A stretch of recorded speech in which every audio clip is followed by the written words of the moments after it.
땡아! 영순이 여러분 안녕하세요. 랭킹스쿨입니다. 전 세계의 유일한 분단 국가 바로 한국이죠. 한반도는 한국전쟁 이후로 70년이 넘도록 군사적 대치 상태가 지속되고 있는 지역으로 세계의 화약고라고 불리기도 합니다. 때문에 긴 시간 동안 남북한 군사적 충돌도 꽤 있었습니다. 게다가 각종 국제 정세가 복잡하게 얽혀있는 남북관계인 만큼 전면적으로 확대될 뻔한 적도 적지 않았다는데요. 그래서 준비한 오늘의 주제, 대한민국이 빡쳐서 북한 쳐들어갈 뻔한 사건 탑3에 대해 알아보겠습니다.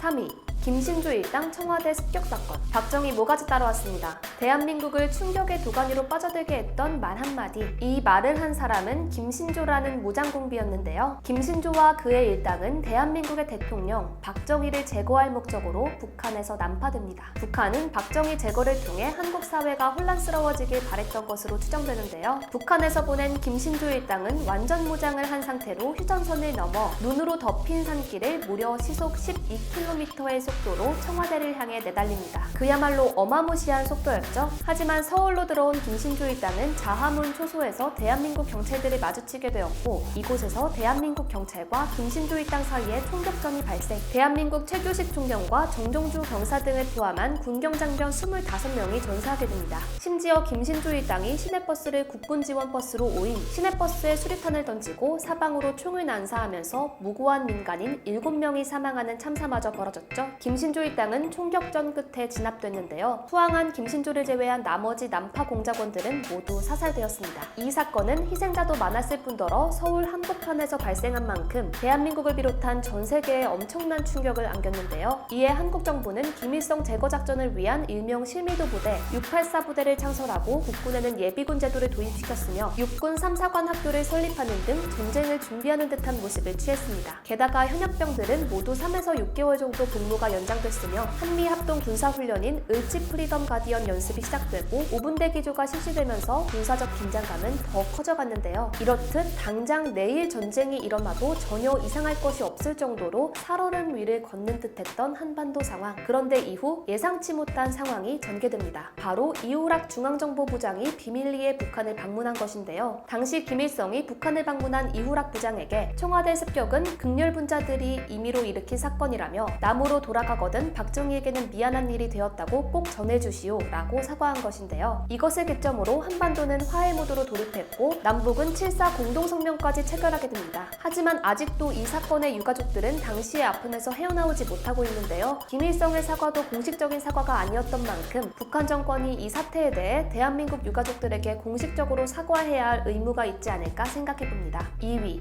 연평도 포격도발. 2010년 11월 23일 대한민국 국군은 호국훈련을 진행합니다. 이 훈련은 정기적으로 실시하는 가벼운 포사격훈련 정도였는데요. 하지만 북한군은 이를 빌미로 오후 2시 34분경 연평도 포격도발을 자행하게 됩니다. 갑작스러운 포격에 당황하던 대한민국 해병대는 이윽고 전열을 가다듬고 반격을 했지만 북한군의 포격이 민간 지역에 떨어진 만큼 한국의 피해는 심각했는데요. 해병대원 2명 전사, 16명 중경상, 민간인이 2명 사망, 3명 중경상이라는 막대한 인명피해와 함께 주택 12동이 대파되고 산불이 발생하는 등 재산 피해도 막대했죠. 이에 한반도는 전쟁을 앞둔 긴장감에 빠지게 됐는데요. 로버트 게이츠 전 미국 국방장관이 발간한 회고록에 따르면 이명박 정부는 연평도 포격도발 직후 북한에 대한 대규모 보복을 계획했었다고 전해집니다. 그 규모가 상당해 폭격기 등을 이용해 황해도 일대를 쑥대밭으로 만들 만한 공격을 준비했다고 하죠. 그야말로 일촉즉발의 상황. 하지만 한국을 제지한 것은 미국이었습니다. 로버트 게이츠의 회고록에 따르면 미국 정부는 확대전을 우려했고 주한 미국 대사관을 통해 한국 정부를 만류했다고 하는데요. 버락 오바마 미국 대통령과 힐러리 클린턴 국무장관이 한국 정부를 진정시키기 위해 이명박 대통령과 며칠 동안이나 통화했다는 일화도 전해지고 있죠. 결국 한국의 보복 계획은 철회되면서 사건은 일단락됩니다. 이렇듯 한국전쟁 이후 북한의 최대 도발이라고 일컫는 연평도 포격도발 사건. 하지만 북한은 현재까지도 국군이 먼저 공격했다는 말도 안 되는 주장을 지속적으로 하고 있는데요. 국제사회의 조사 조사에서도 북한의 명백한 전쟁 도발로 결론난 만큼 북한이 진정으로 한반도 평화를 원한다면 자신의 과거 과오부터 반성해야 할 필요가 있지 않을까요? 1위,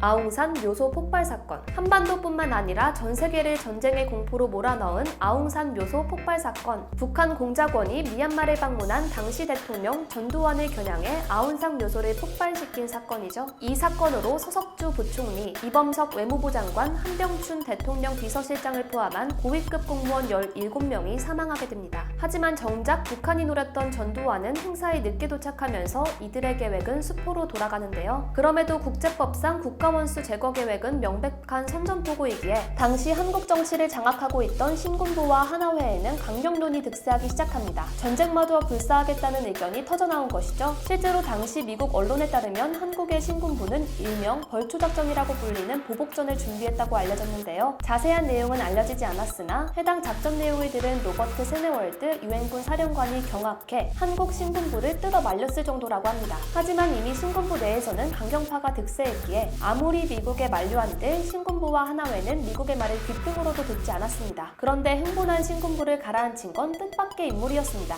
바로 북한의 타겟이었던 전두환이었죠. 전두환은 사건 직후 전방부대를 돌아다니며 내 명령 없이 한 사람이라도 움직였다간 반역으로 간주하겠다며 엄포를 놓은 것을 시작으로 대통령 특별담화에서 우리의 평화의지가 인내할 수 있는 최후의 인내이다. 다시 도발이 있을 경우에는 반드시 응징할 것이다 라고 발표했죠. 사실상 무력 보복을 하지 않겠다는 뜻을 대내외에 밝힌 것입니다. 일각에서는 쿠바 미사일 사건 이후 엄청난 긴장 상태였던 국제적 정세를 더 악화시키지 않기 위해 전두환이 이러한 결정을 내렸다고 분석하기도 하는데요. 이유야 어찌됐든 한국의 보복은 결국 이루어지지 않았고 이 사건은 역사에 묻히게 됩니다.